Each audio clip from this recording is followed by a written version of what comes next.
Hello. Okay, so it is Tuesday, and hopefully you have or are going to quickly, or sometime today, not quickly, but hopefully today you are going to do your test that is in Google Classroom and submit it to me. You'll submit 3 pages, the test and answer sheet 1 and 2, and you will have to submit also a 5-minute time drill. Okay, so I emailed home that you should know the level time drill you're working on. And if you don't, you need to get your parent in communication with me today so that I can get you a drill or tell you what level you should be working on. I can definitely tell you what level you should be working on. I may not have extra drills here at home to send to you. So just do your best and let me know if you have an issue with the time drill, okay? But your test should be turned in today, and your time drill is a quiz grade for today. And then we have 1 lesson that I'm going to teach for today, and the rest of this week's lessons will be taught on Thursday. So the lesson I'm teaching today in this video is lesson 55, and we're talking about multiplying 3-digit numbers. Now, we've done multiplication of 2-digit numbers, so now we're going to do multiplication of 3-digit numbers. And to multiply by a 3-digit number, we first multiply by the ones. I'm going to write, let's see, what's my sample problem? 234 multiplied by 123. Okay, 3-digit numbers instead of 2-digit numbers. Okay, remember that when we're multiplying, 234 is one of our factors, and it's being multiplied by 123, which is our other factor. I'm just going to write factor, which gives us our answer, otherwise known as our product. Okay, so the result of multiplication, this is your vocabulary, is a product, and we multiply factors. Okay, so when we're multiplying by a 3-digit number, we first multiply by the ones. Okay, so I'm going to take this bottom factor, okay, and I'm going to multiply all the numbers or all the digits in my top factor by the ones place. Okay, then we're going to multiply the top factor by our tens place, and then we're going to multiply our top factor by our hundreds place. Okay, this is how we multiply 3-digit numbers. Sorry, sounds like thunder in my house. So it's the same as multiplying 2-digit numbers. We just have an extra step now. Okay, so here we go. All right, when we multiply by a 3-digit number, we're actually multiplying 3 times, by the ones place, then the tens place, then the hundreds place. Okay, so I'm going to do this out first. So let's multiply by our ones place first. 3 times 4 is 12. I have to carry my 1. Now I'm going to take that same ones place and multiply it by the next digit in my top factor. 3 times 3 is 9. I have to add my carry. 9 plus 1 is 10. I'm going to put my 0 down here and carry a 1 again. Now I'm going to take that ones factor, or that ones position, and multiply it here. 3 times 2 is 6, plus 1 more is 7. I am now finished with my ones place. I can erase or cross off everything I've carried, and now I can move. I can even cross that off if I want. Now I can move to my tens place. Okay, when I move from my ones place to my tens place, I have to remember that magic 0 that goes right below my ones place here. Okay, this is telling me you've moved to your tens place. There's our 0 for our tens place. Okay, so now I'm going to multiply my tens place. 2 times 4 is 8, nothing to carry. 2 times 3 is 6, nothing to carry. 2 times 2 is 4. Notice I am keeping my digits down here nice and lined up, straight lines. Okay, now I can move on to my hundreds place. So just like we added a 0 for our tens place, now we're moving on to our hundreds place. So guess what? 2 magic zeros, okay, for 100. Now we can do our multiplying. 1 times 4 equals 4. 1 times 3 equals 3. And 1 times 2 equals 2. Now I'm not finished. This part is actually not yet my product. That's a bad arrow pointing, so we'll move that. I have to do my addition now because we have our 3 partial products. Remember I talked about that in one of last week's lessons when we multiplied our 2-digit numbers, that we are actually finding partial products. So I've got 3 partial products that I must add together to get our final product here, okay? So we just add. 2 plus 0 plus 0 is 2. 0 plus 8 plus 0 is 8. 7 plus 6 plus 4. Well, I know 6 plus 4 is 10, so 10 plus 7 is 17. Carry my 1. 4 plus 3 is 7, plus 1 more is 8. And then I just bring down my 2 because there's nothing there to add, okay? Now look, I have a big long number here.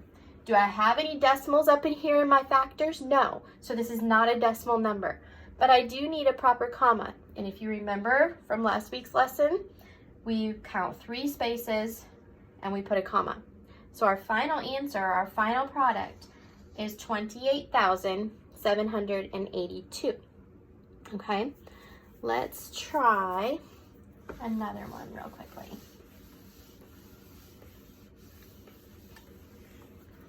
Let's try 403 times 768. All right, so here are my 2 factors. They're both 3-digit factors. So I'm going to have 3 steps. I'm going to find 3 partial products, add them up to get my final product. So I always start with my ones place. Here we go. 8 times 3 is 24. Carry my 2. 8 times 0 is 0. Add 2, and I get 2. 0 plus 2 is 2. 8 times 4, 32. And since there's no more number, I can just bring both of those down. I'm now done with my ones place. I can cross off all my carries, and I'm going to move on to my tens place. So remember, when we move to our tens place, what goes here? That magic 0. Okay, 1 0 because you're moving to the tens place. 6 times 3 is 18. Carry the 1.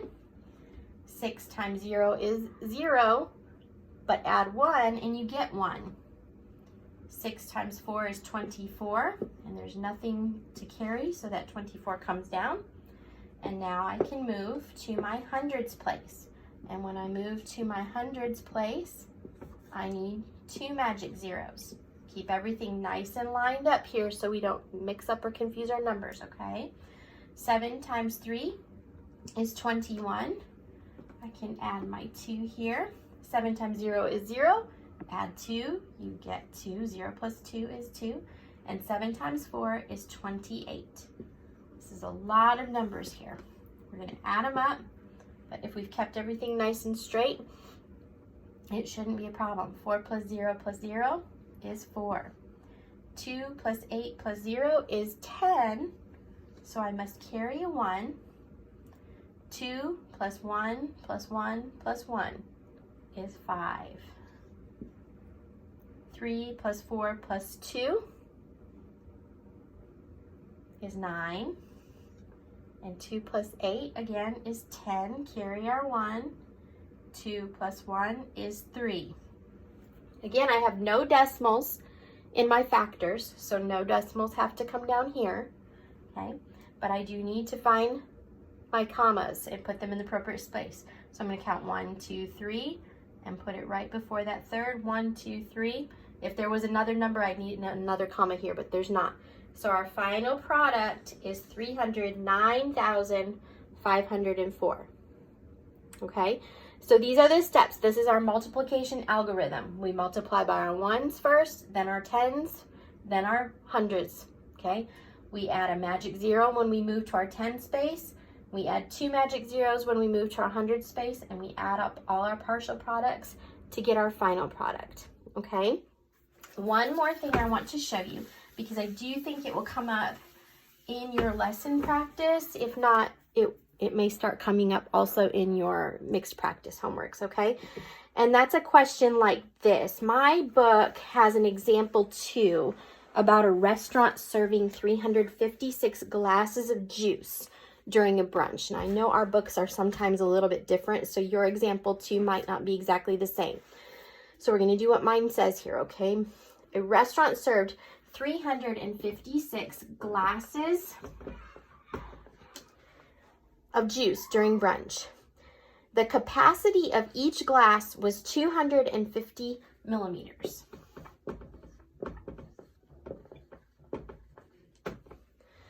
About how many milliliters of juice, milliliters. About how many milliliters of juice did the restaurant serve during brunch? Okay, notice that it says about how many. Excuse me. Whenever we hear that word about, we have to shift our thinking a little bit, okay? Because this word right here means to estimate.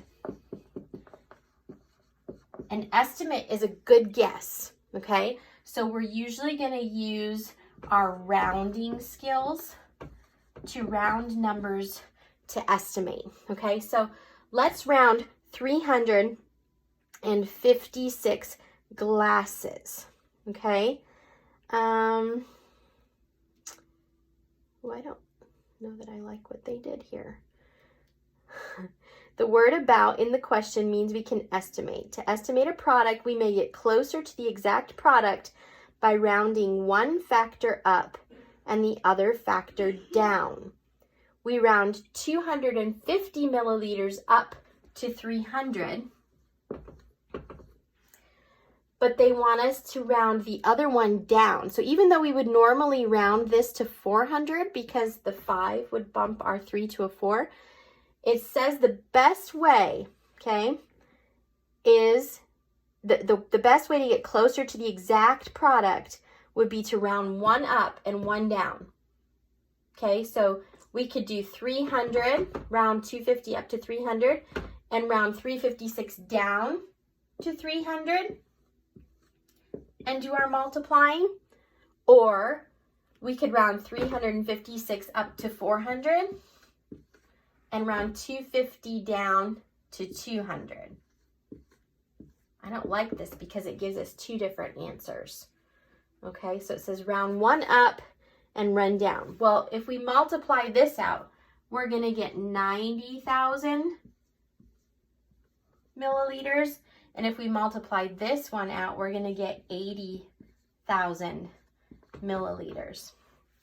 So whenever it is asking you a question that uses the word about, okay, it means you need to get close to the exact answer by estimating or rounding your numbers. And remember, when you're doing this, you want to round one of the factors up and the other factor down, okay? I'm looking at your lesson practice for this week, and letter E is asking you a reasonable estimate. So if you see the word about, if you see the word estimate, it means you're going to round one of your factors up and one of your factors down, okay? So basically you're just finding compatible numbers. A compatible number to 356, rounding up is 300. A compatible number to 250, rounding it down is 300. Yeah, rounding it up is 300. Sorry, rounding this one down is 300 and rounding this one up is 300. Sorry, I'm confused. It's been a long day. But this is what this lesson 55 is covering. You have a lesson practice worksheet. I want you to do those problems today and turn them into me. So that's one more thing you'll turn in on Google Classroom today. And then you're finished for the day. And hopefully I will see you on Thursday.